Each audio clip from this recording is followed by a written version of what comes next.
Aprecio mucho a la doctora Lori-Ann Jiménez que me haya aceptado esta llamada. Doctora, ¿cómo está? Muy buenas tardes, me da mucho gusto saludarla. ¿Qué tal, Joaquín? Muchísimas gracias por la invitación. Un honor estar en su programa. Al contrario, el honor es nuestro que esté usted aquí, doctora Lori-Ann. ¿Es Lori o Lauri? Es Lori-Ann. Lori-Ann. Doctora Lori-Ann. Lori-Ann Jiménez. ¿Sí? Lori-Ann. Dígame, hoy se dijo, el presidente dijo que esto era un COVID-cito. Usted que es doctora en ciencias médicas y profesora investigadora de microbiología, ¿eso es un COVIDcito? No, bueno, no es un COVIDcito. Es un COVID-19 como lo hemos conocido siempre. Nada más que ahora tenemos a una población, si bien en nuestro país no es una población masivamente vacunada, sí tenemos al 57% de la población con esquemas dobles, ¿no? Con 2 dosis. Esto quiere decir que para esas personas, porque precisamente para eso se vacunó, las vacunas para eso sirven. Sirven para proteger a la gente de la enfermedad severa, de la hospitalización y de la muerte por COVID-19. Entonces, este virus, que es el mismo que nos aqueja desde hace 2 años prácticamente, es el virus SARS-CoV-2 ahora en su variante Omicron. La variante Omicron es mucho más contagiosa, desde luego, que el resto de las variantes que habíamos visto antes, incluyendo Delta, que fue una variante sumamente contagiosa. Ahora circula por ahí el rumor de que esta variante es menos agresiva. Esto es demostrablemente falso, es falso. Esta variante no tiene ninguna característica intrínseca del virus en sí que le haga causar una enfermedad menos grave que el COVID-19 que hemos conocido siempre. Tampoco causa una más grave, causa el mismo cuadro de COVID-19 que se ha visto siempre. La enorme diferencia es que desde luego que los cuadros que padecen las personas que tienen esquemas dobles de vacunación son mucho más leves. Para eso se vacunaron. Pero en las personas que hay 3 grupos que no están vacunadas, que padecieron la enfermedad previamente, pero no se han vacunado, y que tienen solo una dosis de vacuna, van a padecer la enfermedad por la variante Omicron con la misma severidad o no que lo hubieran hecho si con cualquier otra variante. Entonces, esto es falso. Y esto, bueno, lo podemos también ver en qué es lo que está ocurriendo ahorita en todos los países europeos que están desatados con Omicron. Las hospitalizaciones están, nada más hay que hablar, Estados Unidos y Canadá, hoy muestran ya sus picos de hospitalización, los picos de hospitalización más altos que han tenido durante toda la pandemia. Y por si a alguien le queda duda, pues la gente que tiene una enfermedad leve no acaba en el hospital. Si los hospitales se están saturando es porque hay casos suficientemente graves para requerir hospitalización. Y ahora nosotros tenemos una cobertura de vacunación menor a la que tienen en Estados Unidos y Canadá. Evidentemente, la mayor parte de las personas que están acabando en el hospital son no vacunados, pero pues aquí tenemos muchos más no vacunados proporcionalmente que en los países donde sí están viendo los hospitales saturarse. Estoy viendo, hoy Italia está reportando, esta noche allá en Italia, 2 millones de casos hoy, doctora. Sí, Estados Unidos ya también tuvo un día de 1 millón, y es que hay que ver, en el mundo entero estamos en este momento en el peor punto de toda la pandemia. Es decir, todos los países norteamericanos, Canadá, Estados Unidos, Argentina ahora, Uruguay también está mostrando repuntes, Colombia está mostrando repuntes, y muy particularmente los países europeos. Dentro de estos está encabezando la lista Francia, Italia, España, Portugal, el Reino Unido. Estos encabezan ahorita la lista. Bélgica también. Alemania tuvo hace poquitito una ola que no era Omicron, sino que era mediada por la variante Delta. Esta ola disminuyó, pero ahora están repuntando con Omicron. Veamos cómo le va a Alemania. Pero aquí lo que es muy importante, Joaquín, es señalar que en el mundo, antes de la variante Omicron, habíamos visto como máximo pico de contagios a nivel mundial alrededor de unas 800,000 infecciones o casos reportados por día. Ahora, Rápidamente rebasamos el 1,000,000 al día, los 2 millones al día, y el último día, que fue ayer, estábamos a punto de llegar a los 3 millones de contagios en 24 horas en el mundo. Esto es cierto para todos estos países europeos y sin duda ya es cierto también para nosotros. Hoy tenemos más contagios en nuestras comunidades de los que hemos visto en todos los momentos previos de la pandemia. Y eso, doctora, que no se hacen suficientes pruebas. Ya ve usted que la política sanitaria del gobierno de la Ciudad de México lo anunció la secretaria de Salud, quien primero dijo que esto era una llamarada de petate y después declaró que ya el que tenga síntomas que se asuma contagiado, que no se haga prueba, que se vaya a su casa y que se tome paracetamol. Es muy difícil comprender por qué las autoridades se están yendo por la línea de este tipo de discurso, porque lo que están haciendo es dejando a la población imposibilitada para cuidarse, midiendo el riesgo real que existe. Estamos en una situación que es realmente muy delicada. Ahora, ¿que necesitamos tener pánico? No, evidentemente no debemos tener pánico. ¿Debemos tener alerta? Claro que sí, porque estamos en una situación muy delicada. Y si la gente supiera el riesgo real que se está corriendo en este momento, la gente podría actuar en consecuencia. Pero lo que dijo la secretaria de Salud de la Ciudad de México, es una verdadera irresponsabilidad. Es decir, ella se basa en datos que hoy sabemos no se están duplicando en el resto del mundo, que son los datos que provienen de Sudáfrica. Hasta ahora no hemos visto una sola ola Omicron descender, ni una, más que la de Sudáfrica. Y es verdad, la ola Omicron en Sudáfrica ascendió de forma muy acelerada y con esa misma prisa descendió. Pero estamos viendo un fenómeno muy extraño. Está descendiendo, sigue descendiendo en contagios, y es hasta ahora, muchas semanas más tarde, en donde las hospitalizaciones siguen aumentando y también las defunciones en Sudáfrica. Debemos esperar a ver cómo va a terminar esa historia. Lo cierto es que las condiciones en Europa, en Norteamérica, en Sudamérica y desde luego en México son muy diferentes a las condiciones que existen en Sudáfrica. De ahí que no se anticipa que acá se vaya a repetir la misma historia. Y para muestras un botón, ¿verdad? Hay que hablar con las evidencias, ¿no? No con ocurrencias. Y la evidencia nos dice, Italia lleva 11 semanas en su repunte Omicron, el Reino Unido lleva 9 semanas, Francia 8 semanas, España lleva casi 10 semanas, etcétera. Nosotros llevamos dos semanas. Entonces, estos países que llevan entre 8 y 11 semanas en un repunte, ninguno muestra señas de estarse desacelerando ni de estar ya doblando la curva. Es decir, siguen en crecimiento exponencial. Entonces, pues nada más, si tomamos esa evidencia, pues vamos a decir, nosotros llevamos 2. Si nos vamos con los datos que tenemos, pues nos faltan por lo menos 9 más, ¿no? Y 9 más, pues ya nos dejan en el mes de marzo. Entonces, llamarle llamarada de petate, sin ningún dato que sustente esto, pues es una verdadera irresponsabilidad.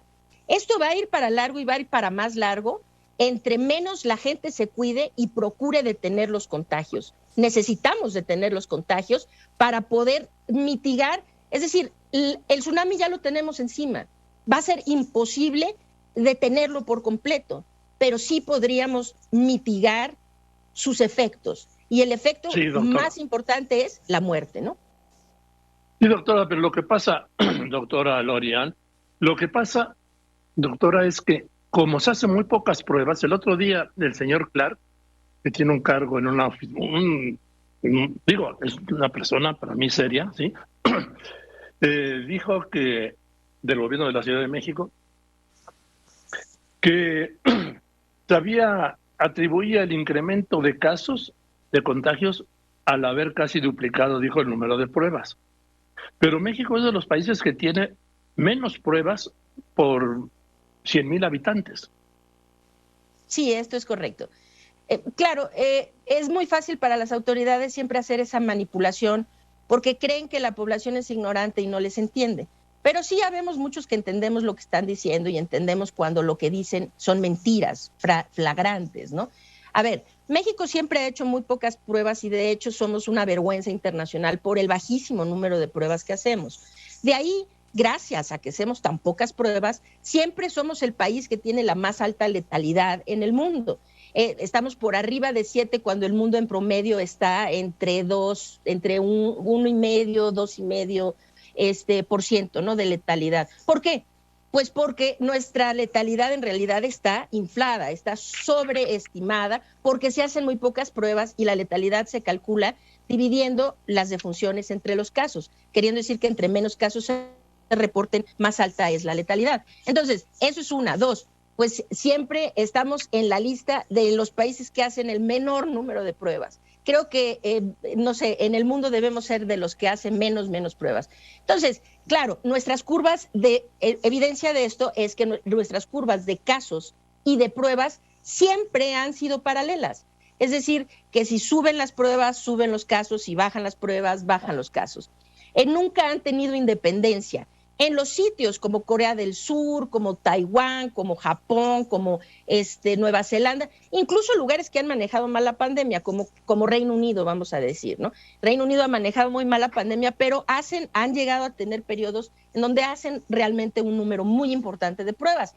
Entonces, las curvas de pruebas y de contagios son independientes. Pueden subir muchísimo las pruebas y ya no suben los contagios, queriendo decir que ya se llegó a un equilibrio en donde ya no hay una dependencia directa de los casos que se reportan con las pruebas que se realizan. En México eso nunca ha pasado. Es decir, pues sí, entre más, y lo que va a pasar ahora, y hay que tener alerta de esto, lo que va a pasar ahora, estamos a punto de llegar al punto máximo de pruebas que México ha realizado. El día que México realizó el mayor número de pruebas fue el 18 de agosto del año pasado y se realizaron 60 y tantas mil pruebas, creo que alrededor de 65,000 pruebas, que fue el pico máximo. Apenas el viernes de la semana pasada se registraron arriba de 50,000 pruebas. Quería decir que estamos al límite de nuestra capacidad de pruebas y como es evidente que el gobierno no tiene la intención de ampliar la capacidad de pruebas, nuestra curva de contagios va a tener un comportamiento muy distinto a lo que pasa en otras partes del mundo. Es decir, estamos disparados Omicron. Cuando se llegue a capacidad de pruebas porque el gobierno no quiere ampliarlas, pues ahí se va a quedar nuestra curva en lugar de seguir subiendo como ocurre en otros países. Veremos cómo solucionan las autoridades. Pero doctora, dirán entonces, porque esto tiene una intención política, dirán entonces, ya achatamos la curva. Pues las curvas no se achatan en el punto alto. Cuando se quedan en el punto alto, eso no es aplanar la curva. Eso es nada más manipular los datos que se generan. Es decir, topar las pruebas, llegar las pruebas a un límite y no avanzar más en pruebas, pues eso va a topar los contagios. Pero finalmente hay maneras de saber que esto está pasando. Se sabe con las estadísticas, pero muy lamentablemente se va a saber porque la ocupación hospitalaria, si aunque los contagios no sigan ascendiendo, la ocupación hospitalaria sí, y las defunciones también, y esas sí son un poquito más difíciles de ocultar. Entonces, pues vamos a tener casos que llegaron a un tope porque es evidente que no quieren hacer más pruebas, y de ahí, pues, el problema con esto es un problema muy grave, porque conocer cuántos casos hay es el aviso previo al evento que queremos evitar. Lo que queremos evitar es que la gente acabe hospitalizada y desde luego acabe muerta, ¿verdad? Eso es lo que queremos evitar. Y el aviso previo a eso nos da la variable que nos avisa que eso va a venir y en qué magnitud son los casos. Entonces, si no se reportan casos, es como que vamos a empezar a ver gente morir y los hospitales saturarse sin el aviso previo para poder tener una preparación. Y esto, pues desde luego, es muy contraproducente a tratar de llevar un control adecuado de la pandemia. Doctora, nada más dígame, para que entendamos todo, habla usted de índice de letalidad. ¿Qué es el índice de letalidad? ¿Cuántas muertes es en relación a los casos, a los habitantes? ¿Qué es? No, el índice de letalidad es en relación a cuántas muertes se divide, es literalmente dividir, vamos a decir, el número de muertes, ya sea de toda la pandemia o de una semana o de este día o como gusten, el número de muertes reportadas entre el número de casos, ¿sí? Y eso, si se multiplica por 100, se da un porcentaje. y ese es el índice de letalidad. Hoy alrededor del mundo, como dije antes, los índices de letalidad están más o menos en el rango, la mayoría, vamos a decir. Hay países muy, muy bajos de letalidad en el rango del 0 punto, en el rango de fracciones de punto, ¿no? Y otros que andan más o menos en el 3%. Pero la media o los valores intermedios están en el rango entre 1.5 y 2.5%, que es en donde está la letalidad de todos los países del mundo, menos México, que es el único que está en arriba de 7.56 al día de ayer, en la letalidad acumulada. Bien. Doctora, por último, el secretario de Salud, el doctor Alcocer, recomienda té, paracetamol y Vaporub para el tema del COVID. ¿Usted qué opina de esto? Paracetamol, té y COVID. Estamos hablando de la máxima autoridad porque el Consejo de Salubridad no está funcionando, no ha estado funcionando, que es el secretario de Salud. ¿Qué opina, doctora, sobre esta receta? Bueno, pues además de que me parece que es un comentario vergonzoso, realmente lamentable, proveniente precisamente de la máxima autoridad sanitaria de nuestro país, pues esto es peligroso, esto pone vidas en riesgo, porque además lo dijo, no COVID en general, habló de que el COVID en los niños se puede tratar simplemente con Big Vaporub y tecitos, ¿no? Y unos paracetamoles, ok. Esto es muy peligroso. Lo que estamos viendo en este momento con la variante Omicron es que las personas no vacunadas realmente son quienes están acabando en el hospital, están acabando en las terapias intensivas, intubados y en las funerarias, desgraciadamente, ¿no? Y la población, una de las poblaciones que por definición no está vacunada son los niños de 5 años, menores de 5 años.